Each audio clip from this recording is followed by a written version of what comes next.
네, 이번 사태에 대해서 그 원인을 산업과학부 지영철 기자와 함께 자세히 알아보도록 하겠습니다. 자, 지 기자. 네. 아무래도 이 용어가 좀 시청자분들이 알아듣기 힘든 용어도 많이 있으니까 최대한 쉽게 설명해 주시기 바랍니다. 이 보안업체가 업데이트하는 과정에서 이런 문제가 발생했다고 하는데 무슨 일이 생긴 거죠? 예, 일단은 해커들에 의한 사이버 공격은 아닌 걸로 파악이 되고요. 그 미국의 크라우드 스트라이크라는 보안업체가 있습니다. 나스닥에도 상장이 돼 있는 글로벌 빅테크입니다. 이곳에서 보안 프로그램을 업데이트를 했는데 이 문제는 이 윈도우 10 운영 체제가 돌아가는 정상적인 과정을 이 보안 프로그램이 악성 코드 또는 외부 공격 정도로 잘못 판단을 해서 이렇게 판단한 다음에 이 정상적으로 돌아가는 과정을 강제로 멈춰 세워서 시스템 오류가 난 걸로 추정이 됩니다. 네. 그런데 이제 이 윈도우 운영 체계는 사용하는 분들이 많지 않습니까? 네. 그럼 그분들은 어떤 조치를 해야 되는 거죠? 네, 그 보안업체는 윈도우 운영 체계를 사용하는 프로그램에서 장애가 발생했고 원인까지 다 파악을 했다. 그래서 고객들에게 자사 보안 프로그램을 새로 업데이트를 해달라고 당부를 했습니다. 이 마이크로소프트 한국지사는 일부 시스템 장애는 문제의 보안업체 프로그램으로 인해 발생한 게 맞다. 하지만 이 자사 클라우드가 먹통이 된 구체적인 원인은 좀 더 찾고 있다. 또 이런 설명을 내놨거든요.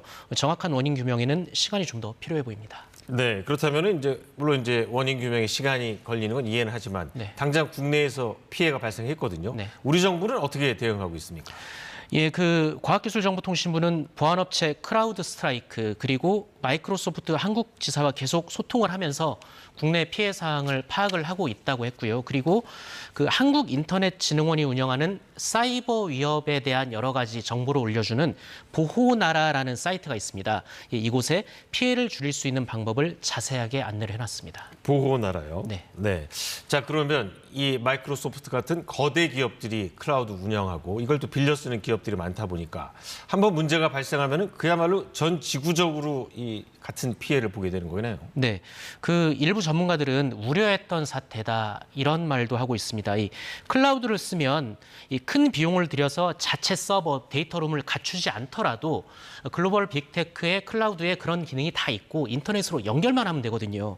바꿔 말하면 이 시장 지배적인 특정 클라우드에 문제가 생긴다. 그렇다면 여러 서비스, 최악의 경우 금융과 같은 사회 인프라까지 마비가 될 수 있고 그 오류가 국경을 넘어서 전 세계적으로 확산될 수가 있습니다.